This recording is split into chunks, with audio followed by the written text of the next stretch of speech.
Some captains like to charge headlong at the enemy lines, some prefer a bit more of a reserved approach, and just like to tell the other Space Marines to do their hard work for them.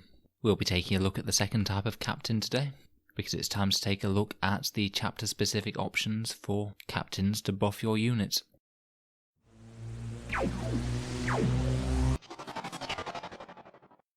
Hello and welcome back to Auspex Tactics, where today we're continuing our series on Space Marine captains. We've looked at the different types open to us, and the various options that Smash captains have to get the job done. Today we'll be looking at everything that will help a captain buff units nearby him. There are quite a lot of options between all of the different codex books, but I believe that I've found the vast majority of them and put them all together in this one video. The type of captain we have in mind is someone who will be sitting alongside a lot of heavy fire support units somewhere towards the back of the army, ideally making their shooting more efficient and contributing whatever he can without actually having to get stuck in himself.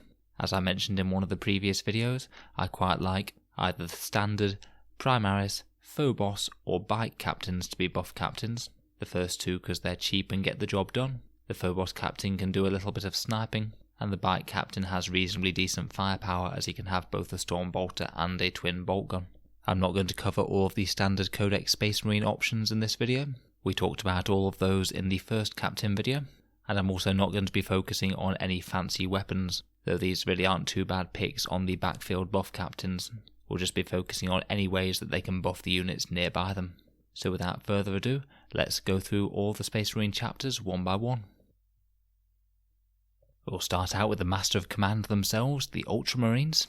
These guys have quite a lot of decent options for buffing their nearby units. Firstly, they have access to solid buff characters such as Calgar, who will give them full rerolls to hit and also be pretty decent in melee.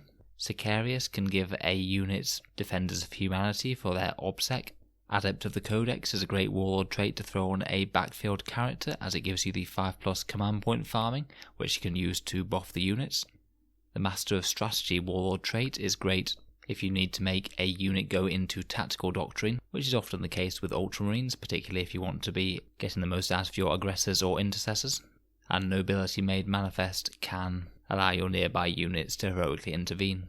My favourite out of the warlord traits are either Adept of the Codex or Master of Strategy, although admittedly with Master of Strategy you can just use a command point to put a unit into tactical doctrine for the turn anyway, so it might be a bit redundant, particularly as all of your units will probably be in tactical doctrine turn 2 anyway as Ultramarines. The Ultramarines have a useful stratagem in Inspiring Command, which can make one of their characters' auras go to 9-inch range. This isn't awful, but I imagine that most of the time you can probably keep all of your units within 6 inches if you were going to keep them within 9 inches anyway, but this could give you a little bit of extra freedom of movement in the same way that the Vox Espiritum can do in the regular Space Marines book. The best thing about the Ultramarines in terms of buffing up units though is the Seal of Oath, which is just an insanely powerful relic, as it allows all units within 6 inches full rerolls to hit and wound against the one target that you pick after deployment.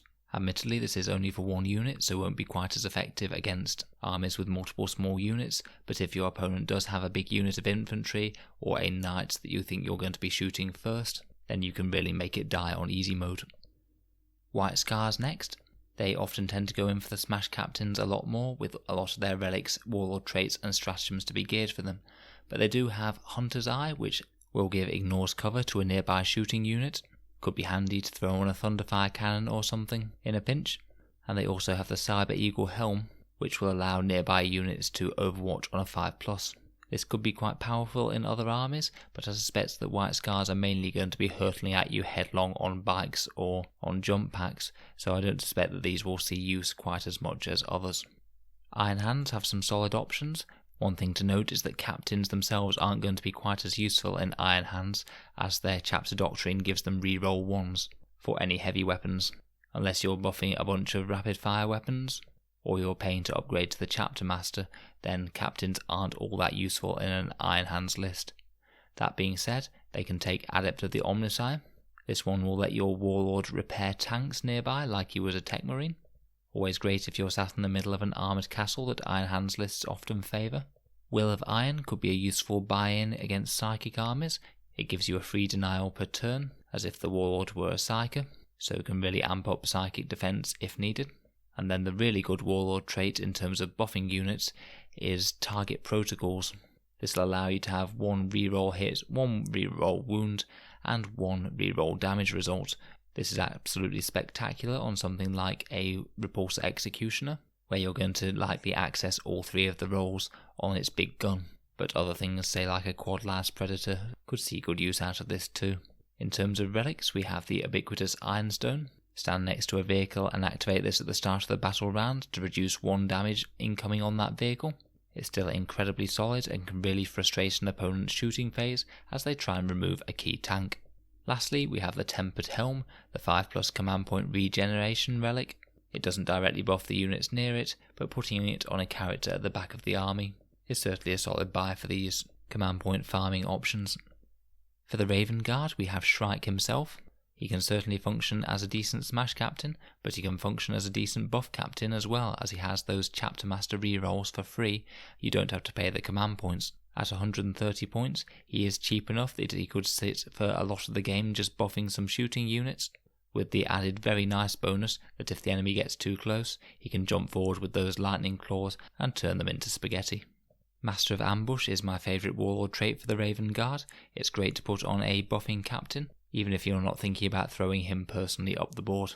Being able to redeploy a unit just before the game starts is a really solid benefit, whether you are doing this with the tried and tested Raven Guard Assault Centurions in your face turn 1, or whether you're just repositioning a key unit to get a line of sight or hide out of line of sight from the enemy gun line.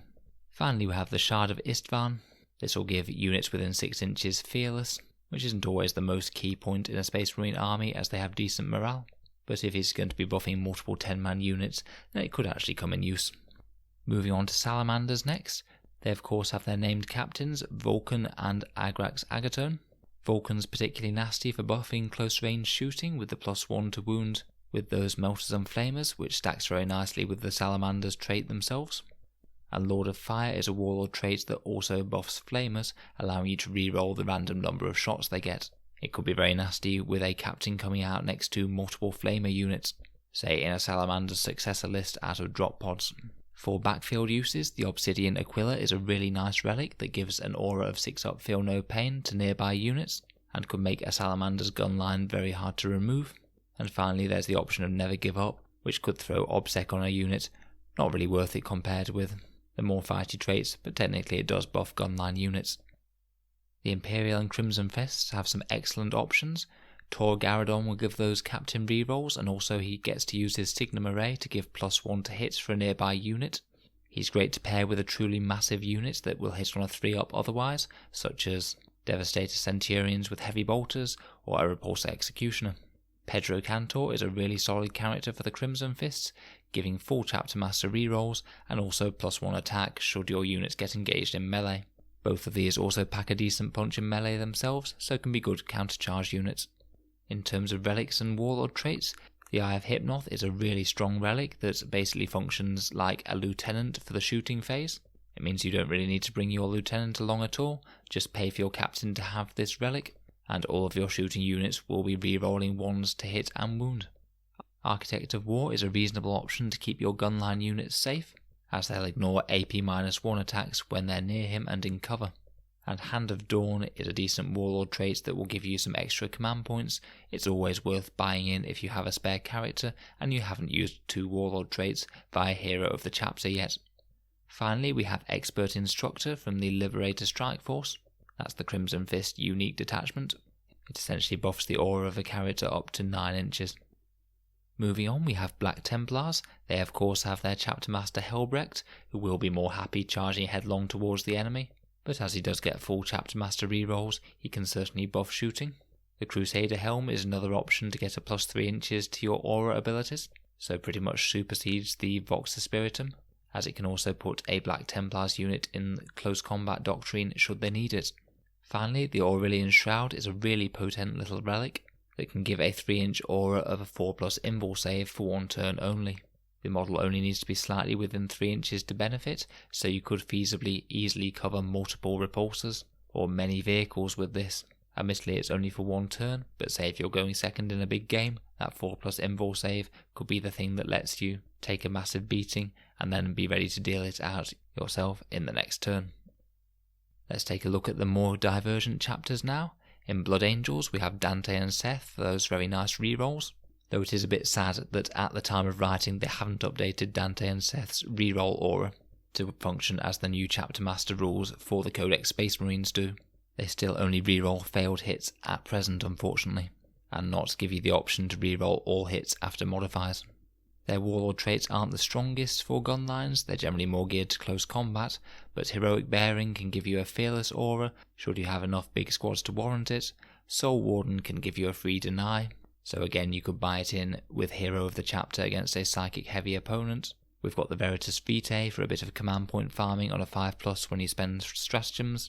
And finally we've got the Quake Bolts, which are an interesting little buff as you shoot them at an enemy unit, ready for your own units to charge them and get +1 to hit.